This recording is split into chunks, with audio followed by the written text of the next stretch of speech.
सबके जाने के बाद उसने ग्रे से कहा कि मुझे रूप बदलने की शक्तियां चाहिए। वो अपनी मर्जी से जब चाहे तब एक ताकतवर मॉन्स्टर बनना चाहती थी। बदले में उसने ग्रे को ढेर सारे सोने के सिक्के दिए। ग्रे को ये शराब था कि वो किसी की इच्छा को मना नहीं कर सकती, इसलिए उसने उसकी भेंट को रख लिया और कहा तुम्हारी इच्छा पूरी हो जाएगी। रानी के जाने के बाद उसकी सेना का कैप्टन चोरी छिपे ग्रे से मिलने आया। उसने कहा मैंने सुना है कि तुम सबकी इच्छा पूरी कर सकती हो, मेरी भी एक ख्वाहिश है, क्या तुम उसे पूरा करोगी? उसने अपनी बेशकीमती घड़ी ग्रे के हाथों में रखते हुए कहा कि मैं नहीं जानता कि रानी ने तुमसे क्या मांगा, पर मैं चाहता हूँ कि वो उसे कभी ना मिले जिसके लिए वो तुम्हारे पास आई थी। ग्रे जानना चाहती थी कि उसका सबसे वफादार सिपाही अचानक एक गद्दार कैसे बन गया, पर जेराइस ने कहा कि वो गद्दार नहीं है, वो ये सब रानी को आने वाले खतरे से बचाने के लिए कर रहा है। ग्रे उसे भी मना नहीं कर सकती थी, इसलिए उसने उसकी विश को भी एक्सेप्ट कर लिया। उन दोनों की इच्छा पूरी करने के लिए उसने सबसे पहले एक शेप शिफ्टर को ढूंढना शुरू किया। उसे लॉस्ट लैंड्स में कुछ हंटर्स के डरे हुए चेहरे दिखाई दिए जो एक गुफा में किसी अनजान चीज को मारने की कोशिश कर रहे थे। ये वही मॉन्स्टर था जिसकी रानी को तलाश थी, पर उस तक पहुंचना इतना आसान नहीं था।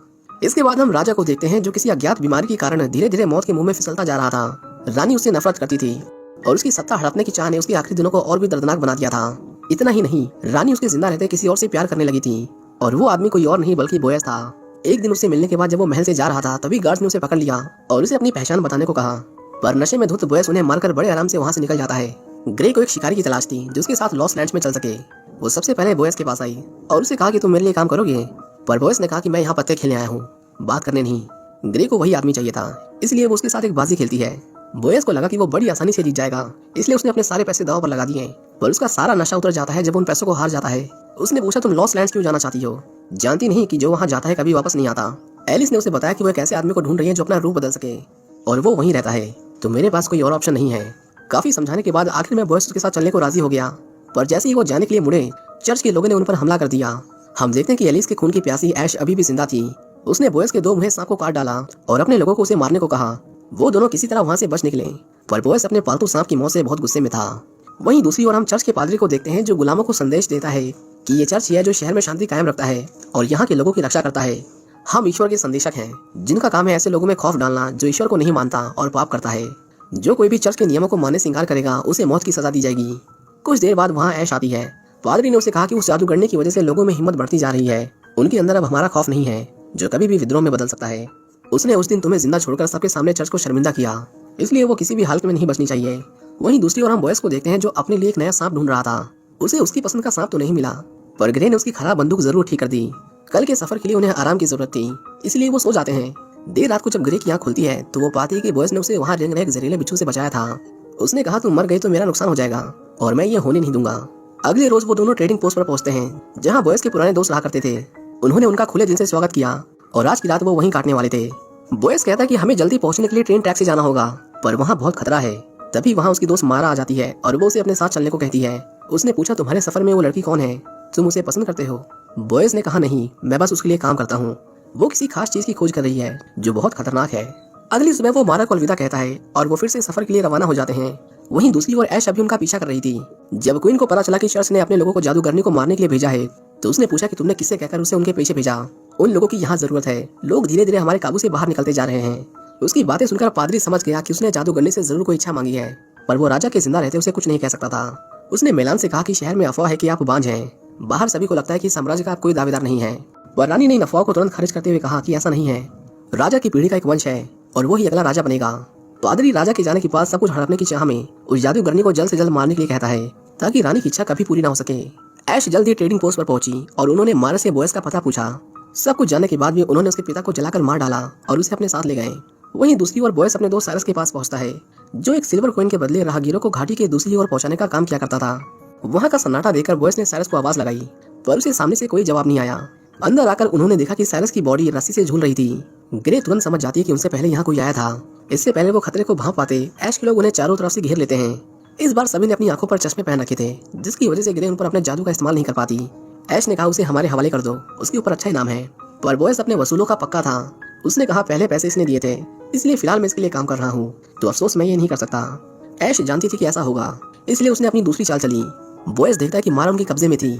उस बेचारी को इन लोगों ने बहुत टॉर्चर किया था। वो उसकी आंखों के सामने मारा को मार देती है, जिसके बाद बॉयस अपना आपा खोकर उनसे अकेले भिड़ जाता है। उसने ऐश पर एक के बाद एक कई गोलियां चलाई, पर उसके लिए जान देने वालों की कमी नहीं थी। जल्द ही उनकी गोलियां खत्म हो गईं, जिसके बाद उनके पास भागने के अलावा और कोई चारा नहीं बचा। उन्होंने एक रस्सी से बने पुल को पार करने की कोशिश की, लेकिन ऐश के लोग उनके पीछे हाथ धोकर पड़े हुए थे। किसी तरह उनसे लड़ते हुए जब वो दूसरी ओर पहुंचने वाले थे, तभी ऐश ने उन्हें रस्सी काटने को कहा। जैसे ही रस्सी टूटी, उनकी बस सीधा जाकर दूसरी पहाड़ी से टकरा गई। ग्रे तुरंत चढ़कर ऊपर आ गई, लेकिन बॉयस अभी भी नीचे फंसा हुआ था। उसने उसकी ओर मदद का हाथ बढ़ाया, पर जब ऐश ने देखा कि वो जिंदा बच गए हैं तो उसने पहाड़ी की दूसरी ओर से बॉयस की पीठ पर गोली चलाई। इससे पहले उसकी दूसरी गोली बॉयस को मार देती, ग्रे ने उसकी स्नैपर की स्कोप से उसकी आंखों में झांका और उसे कुछ देर के लिए भ्रमित कर दिया। बॉयस ने पूछा उसने मुझ पर दूसरी गोली क्यों नहीं चलाई, जिस पर ग्रे ने कहा कि उसने अपनी पूरी कोशिश की थी, पर तुम्हारी किस्मत थी कि तुम बच गए। ग्रे ने उसकी गोली निकालने में बॉयस की मदद की। दर्द की वजह से बॉयस कुछ देर के लिए बेहोश हो गया, पर जब उसे होश आया तो उसने देखा कि ग्रे ने उसके घावों को अच्छे से सिल लिया था। वहीं दूसरी ओर क्वीन जब अपनी जांच करवाती है तो उसे पता चलता है कि वो प्रेग्नेंट है। सबके जाते उसने अपाहिज हो चुके राजा को बताया कि मैं मां बनने वाली हूँ, पर ये बच्चा तुम्हारा नहीं है, ये मेरा और बॉयस का बच्चा है, जिसे मैं सबको तुम्हारा बच्चा बताकर उसे यहाँ का नया राजा बनाऊंगी। उसे सब सच बताने के बाद रानी ने उसे मार डाला और इस बच्चे का राज उसी के साथ दफन हो गया। बॉयस और ग्रे जब सुरक्षित रास्ते से जाने की कोशिश कर रहे थे तभी उन्हें ट्रेन की आवाज आई, जिसका मतलब ऐश उनके बहुत करीब थी। जल्दी पहुंचने के लिए उन्हें मजबूरन एक शॉर्टकट लेना पड़ा, पर आगे का रास्ता उनके लिए सही नहीं था। वो दोनों एक खंडहर पड़े टावर में पहुंचे। बॉयस ने उसे तुरंत एक सर्कल में आने को कहा और उसके आसपास ढेर सारा ऑयल गिरा दिया। रात होते ही अचानक उस टावर की लाइट जल उठती है और हम देखते हैं कि वहाँ मॉन्स्टर्स रहा करते थे। उन्होंने एक साथ उन पर हमला कर दिया, पर उनके चारों ओर जलती हुई आग उन्हें सुरक्षित रख रही थी। कुछ मॉन्स्टर्स ने उन तक पहुंचने के लिए एक छोटा सा ब्रिज बना दिया, पर तभी एक बैरल में ब्लास्ट हुआ और सब छिटक कर दूर जा गिरे। उनका लीडर ऊपर खड़ा उन्हें देख रहा था। वो सीधा उनके सर्कल में कूद पड़ा और ग्रे का गला पकड़ लिया। उसने कहा तुम्हें यहाँ नहीं आना चाहिए था, अब इसके अंजाम के लिए तैयार हो जाओ। वो उसे मारने ही वाला था कि तभी ग्रे ने उसकी आंखों में झांका और उसे अपने वश में कर लिया। सारे मॉन्स्टर आग में जलकर राख हो गए, पर इससे ग्रे भी कमजोर पड़ गई थी। बोयका ने कहा उन्होंने तुम्हारा नाम लिया, वो तुम्हें जानते हैं। ग्रे ने बताया कि ये लोग मेरी वजह से ही मॉन्स्टर बने हैं। कई साल पहले उन्होंने मुझसे खजाने का पता पूछा था और मेरे कहने पर जब वो यहाँ पहुंचे तो उन्होंने श्रापित खजाने को हाथ लगा दिया और उनकी ये हालत हो गई। वहीं दूसरी तरफ पादरी सबको बताता है कि अब राजा इस दुनिया में नहीं रहे, अब उनका होने वाला वंश इस राजगद्दी का हकदार है। ये कहते हुए वो खून के आंसू रो रहा था, पर उसने ये रानी को जाहिर नहीं होने दिया। सबको नए राजा के सम्मान में झुकने को कहा गया और जो नहीं झुका उसे मार दिया गया। पादरी ने गुस्से में कहा कि एक सड़क की वैश्या आज मुझे हुक्म दे रही है, एक बार वो जादूगरनी मेरे हाथ लग जाए तो मैं इन दोनों को अपने हाथों से फांसी दूंगा। इसी बीच बॉयस और ग्रे अपनी मंजिल के बहुत करीब पहुंच जाते हैं। ग्रे ने कहा कि अब तुम यहाँ से जा सकते हो, आगे का रास्ता तुम्हारे लिए सही नहीं है, उस मॉन्स्टर को पकड़ने में तुम्हारी जान जा सकती है। बॉयस को पता चला कि वो श्रापित थी, इसलिए उसे रानी की इच्छा को पूरा करना ही होगा। चाहता तो वो वापस लौट सकता था, पर उसने ऐसा नहीं किया और उसके साथ चलता रहा। वहाँ राजमहल में हम रानी को देखते हैं जो अपनी जीत की खुशी में जेराइस के साथ ऐश कर रही थी। उसने कहा तुम्हें पादरी को मारना होगा, वो हमारे रास्ते का कांटा बन रहा है। उसकी साजिश से अनजान जेराइस ने उसकी हर बात मानी और पादरी को बड़ी बेरहमी से मार डाला। वहीं दूसरी ओर लॉस लैंड्स के किसी अनजान छोर पर बॉयस और ग्रे एक टनल से होते हुए आगे बढ़ रहे थे। पटरियों के कंपन से उन्हें पता चल गया कि ऐश उन तक पहुंचने वाली है।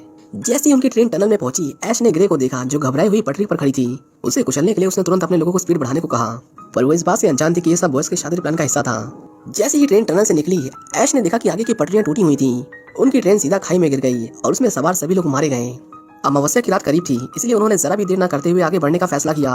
आखिर में ग्रे अपनी मंजिल पर पहुंच चुकी थी। वहां उसे वही गुफा दिखाई दी जिसे उसने अपने ख्यालों में देखा था। चारों तरफ उन लोगों के कंकाल पड़े हुए थे जिन्होंने उस मॉन्स्टर को मारने की कोशिश की थी। बॉयस ने कहा अभी भी देर नहीं हुई है, तुम यहाँ से चली जाओ। जब उसने उसे सिल्वर क्लॉज निकालते हुए देखा तो उसने कहा जरा अपने आसपास देखो, हर तरफ चांदी की तलवारें, चाकू, तीर भाले पड़े हुए हैं। सिल्वर बेशक उसकी कमजोरी है, पर ये उसे मारने के लिए काफी नहीं। चांद निकलने ही वाला था कि तभी वहाँ बारिश शुरू हो जाती है। ग्रे ने कहा लगता है उसके आने का समय हो गया। हम देखते हैं कि वो मॉन्स्टर कोई और नहीं बल्कि बॉयस ही था। उसने कहा तुम्हें क्या लगा कि मैं नहीं जानती? मैंने तुम पर भरोसा किया था, मुझे लगा कि तुम मुझे सच बता दोगे, पर देखो तुमने क्या किया, मुझे यहाँ ले आए ताकि मुझे मार सको। इसी बीच बॉयस धीरे धीरे मॉन्स्टर में बदल रहा था। जल्दी उसने खुद पर काबू खो दिया और ग्रे के ऊपर हमला कर दिया, पर ग्रे कोई आम इंसान नहीं थी। उसने बॉयस की आंखों में देखकर उसे भ्रम में डाल दिया। ढेर सारे क्रोस ने उसे घेर लिया और जैसे ही उसने उन पर हमला किया वो गायब हो गए और सामने खड़ी ग्रे ने उस पर एक के बाद एक कई जानलेवा हमले किए। आंखों के धोखे के सामने उसकी ताकत किसी काम की नहीं थी। जल्दी चांद को बादलों ने ढक लिया, जिससे बॉयस अपने इंसानी रूप में वापस लौट आया। उसकी ताकत छीनने के लिए उसका मॉन्स्टर बनना जरूरी था, इसलिए ग्रे ने बादलों के हटने का इंतजार किया। बॉयस को पता चला कि ग्रे ने उसकी बॉडी में सिल्वर कॉइन डाल दिया था जो उसके शरीर के लिए जहर का काम कर रहा है। ग्रे जैसे उसे मारने के लिए आगे बढ़ी, बॉयस ने तुरंत उसे रोकते हुए कहा तुम सबकी विश पूरी करती हो, मेरी भी एक विश है। उसने कहा मैं तुम्हारे साथ रहना चाहता हूँ, मैं जिंदा रहना चाहता हूँ। ये सुनकर ग्रे की आंखों में आंसू आ गए। उसने कहा हाँ मैं सबकी विश पूरी करती हूँ, लेकिन उसके लिए सामने वाले को कीमत चुकानी पड़ती है। बताओ तुम मुझे क्या दे सकते हो? बॉयस ने कहा सब कुछ जो तुम चाहो। जैसे ही चांद की रोशनी बॉयस पर पड़ी वो मॉन्स्टर में बदलने लगा, लेकिन उससे पहले ही ग्रे ने उसे मार दिया और उसकी खाल लेकर वहां से चली गई। उसे वापस लौटता देख सभी गुलामों में खुशी की लहर दौड़ गई। ग्रे ने जेराइस को मॉन्स्टर की खाल दी और कहा रानी से कहना कि इस पर अपने खून की कुछ बूंदें डालकर इसे पहनकर सो जाएं। अगली सुबह उस मॉन्स्टर की सारी ताकतें उनके अंदर समा जाएंगी। जेराइस ने कहा कि तुमने मेरी विश पूरी नहीं की, मैंने कहा था कि रानी की इच्छा पूरी नहीं होनी चाहिए, तो फिर ये क्या है? ग्रे ने कहा कि मैं अब तक जिंदा हूँ क्योंकि तुम्हारी इच्छा पूरी हो चुकी है। तुम रानी को चाहते थे, इसलिए तुमने उस आदमी को अपने रास्ते से हटाना चाहा जिससे वो प्यार करती थी। वो अब मर चुका है और ये खाल उसी आदमी की है। रानी को जब पता चला कि जादूगरनी ने बॉयस को मार दिया तो वो फूट फूट कर रोने लगी। बॉयस उसके बच्चे का होने वाला बाप था, जिसके साथ उसने अपनी बाकी की जिंदगी के सपने देखे थे। जिराइस उसे समझाने की कोशिश करता है कि वो एक मॉन्स्टर था, देखो उसने तुम्हें क्या बना दिया। ये सुनते ही रानी गुस्से में उसे मार डालती है। जिस ताकत के लिए उसने ये सब किया था, आखिर में उसने उसका लालच त्याग दिया और वो उस खाल को वहीं छोड़कर वहां से चली गई। ग्रे जब राजमहल से बाहर निकली तो हजारों की तादाद में गुलामों की पूरी फौज अंदर घुस गई और उन्होंने राजा के सैनिकों को मारकर सत्ता को अपने हाथ में ले लिया। हम देखते हैं कि जैसे ही अगले दिन का सूरज निकला, उसकी रोशनी उस खाल पर पड़ते ही वो जलकर राख हो गया। उसकी चिंगारियां उड़कर बोयस की कब्र के पास आईं और उसे दोबारा जिंदा कर दिया। इस तरह ग्रे ने सबकी इच्छाएं पूरी कर दी थी। जिसे जो चाहिए था वो मिल गया, पर सभी को अपनी इच्छाओं की भारी कीमत चुकानी पड़ी। बोयस ग्रे से अपने साथ हुए धोखे का बदला लेना चाहता था। उसने उसे ढूंढ निकाला और उसे मारने की कोशिश की, पर जल्द ही उसे एहसास हुआ कि इस नर्क में जिंदा रहने के लिए उन्हें एक दूसरे की जरूरत है। नफरत होने के बाद भी उन्होंने साथ में काम करने का फैसला किया।